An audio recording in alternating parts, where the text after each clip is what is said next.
Olá, pessoal! Nesta aula vamos aprender a como obter os resultados e fazer análise para diferentes cenários. Bom, inicialmente eu vou corrigir aqui as temperaturas porque eu acabei invertendo e não sei se mais alguém vai fazer invertido ou não. Então, só para todo mundo ter os mesmos resultados, eu vou corrigir aqui. Nessa face aqui seriam 100 graus e nessa outra face seriam 10 graus. Antes de continuarmos com os resultados, vamos analisar melhor essa malha que nós aplicamos. Se vocês virem aqui em Mesh e aqui embaixo em Statistics, vão ver que nós temos 14.000 nós e 2.400 elementos. Esse número de nós aqui, ele está um pouco elevado, certo? Porque se vocês lembrarem que nós temos 20 elementos aqui e 20 elementos aqui, então nós temos 21 nós por 21 nós. E na dimensão da profundidade, aqui como nós temos 6 elementos, seria o equivalente a 7 nós. Então, se a gente fizer as contas, 21 vezes 21 vezes 7 da profundidade, nós obtemos aqui um valor de 3.087 nós. Porém, como vocês viram na estatística, na realidade nós temos 14.000 nós. Então, da onde que veio esse valor dos nós? Bom, se vocês vierem aqui em Solution Information e apertarem em qualquer lugar da tela para selecionar essa aba, ficando azul, e depois apertarem Ctrl F, pesquisem pela expressão Element Matrix. Aqui no segundo resultado, a gente vai ter os tipos de elementos que o ANSYS está utilizando. Como vocês podem ver, o mais comum deles é o Solid 90. Se vocês querem entender exatamente como funciona esse elemento, vocês podem vir aqui no Helper. Vai abrir o site do ANSYS e pesquisem pelo nome do elemento, Solid 90. Desabilitem essas opções. E aqui nós temos a referência do elemento Solid 90. Ele é um elemento na forma de um cubo, certo? Porém, ele não tem apenas aqueles nós que a gente tinha contado, os 4 em cada face. Na realidade, cada um desses elementos tem 20 nós. Então, o ANSYS, por padrão, também considera como nós o meio de cada aresta. Na prática, isso significa o quê? Como a gente tinha visto na teoria, trata-se então de uma interpolação quadrática de segundo grau. Afinal, nós temos 3 pontos. E por que o ANSYS fez assim, se a gente não configurou nada? Vocês podem conferir aqui no Mesh. Element Order é a ordem polinomial que nós estamos utilizando. Como nós selecionamos Program Controlled, por padrão, o ANSYS selecionou uma ordem quadrática, porém, se vocês quisessem, poderiam selecionar aqui linear. A simulação ficaria mais rápida, talvez não tão precisa, pois os elementos utilizados considerariam como nós apenas os vértices dos nossos cubos.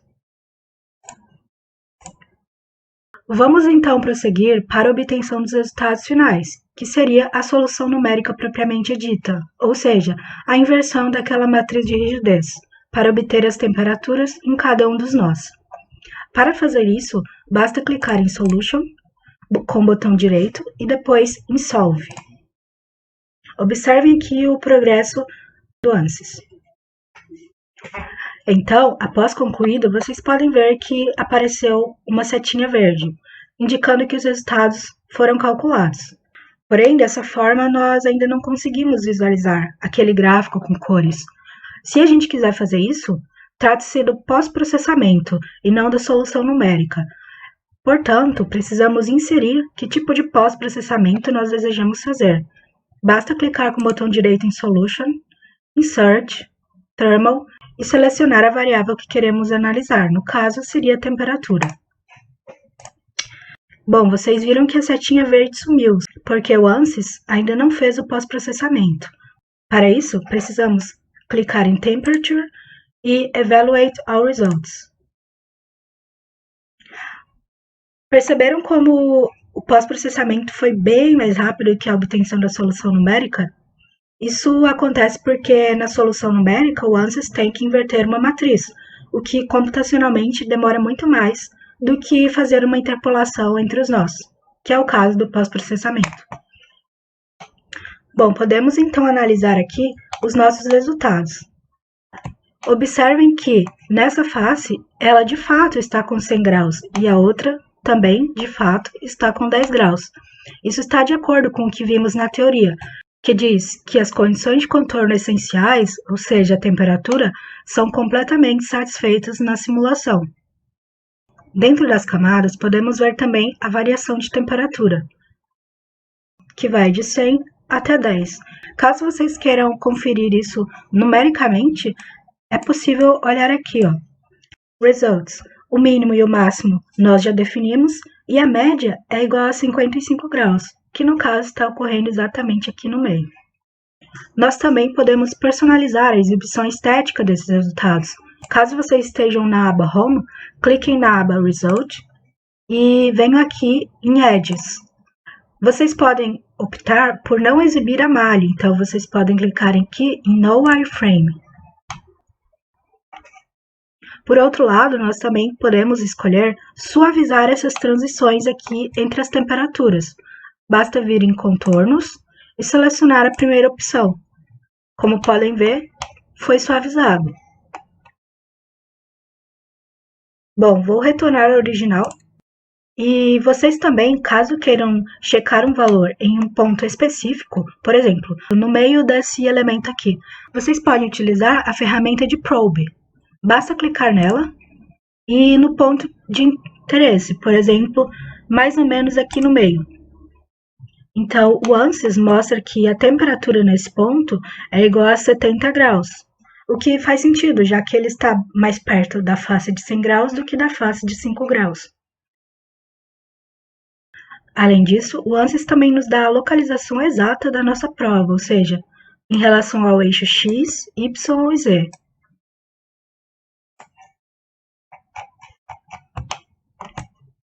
Para desativá-la, basta clicar aqui e depois em Del.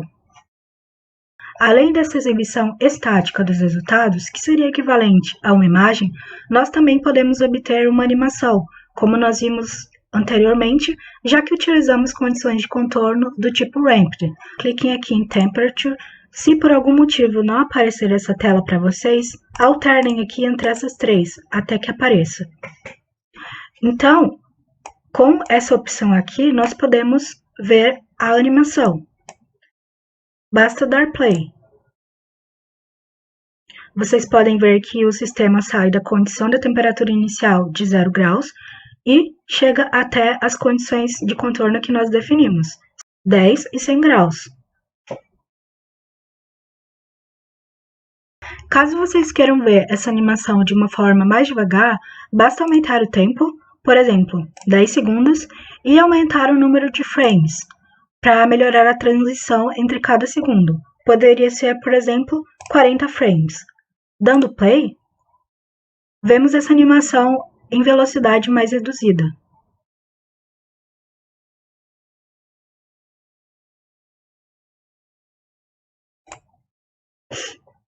Por fim, vocês também podem exportar esse vídeo. Basta clicar aqui em Export Video File e selecionar o formato em que desejam salvar. Para algumas aplicações, pode ser mais interessante obter um gráfico com a distribuição da temperatura ao longo de um caminho. Caso a gente queira fazer isso, devemos vir aqui em Model, clicar com o botão direito, Insert, Construction Geometry e selecionar Caminho. Vamos então analisar o comportamento da temperatura ao longo dessa aresta aqui.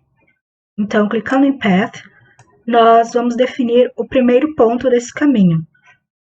Para isso, selecionem aqui a opção de vértice, deem um zoom e selecionem o vértice ali. E depois cliquem em Apply. Esse então é o ponto inicial do nosso caminho. Já o ponto final que desejamos é esse aqui. Então, novamente, cliquem nele e no End, cliquem aqui em Location Apply. Vamos inserir mais um pós-processamento, porém, dessa vez, sendo calculado apenas nessa aresta. clique em Solution, Insert, Thermal e Temperature. Por padrão, o ANSYS faz o pós-processamento ao longo de todos os sólidos, o que está indicado aqui, All Bodies. Mas, dessa vez, nós queremos o pós-processamento apenas ao longo daquele caminho. Então, aqui em Scoping Method, nós vamos clicar e selecionar caminho. Agora, nós clicamos aqui no amarelo e selecionamos o caminho. Feito isso, basta clicar aqui na temperatura e Evaluate All Results. Observe, então, que, de fato, o pós-processamento não foi feito em todo o corpo, apenas ao longo deste caminho aqui. E se a gente quiser analisar ele graficamente, temos esse gráfico aqui. Então, observem, na face de 100 graus, a temperatura inicia aqui em 100, vai diminuindo linearmente, até o ponto em que a parede muda de material, passa a ser de alumínio.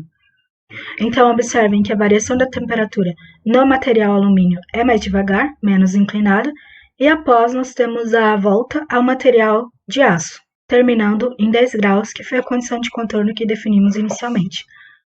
Por fim, caso vocês desejem trabalhar em um programa como o Excel, por exemplo, vocês podem vir aqui na tabela de resultados e clicar em Select All, e depois em Export, que, como vocês podem ver aqui, permite exportarmos tanto no formato de texto quanto no formato do Excel.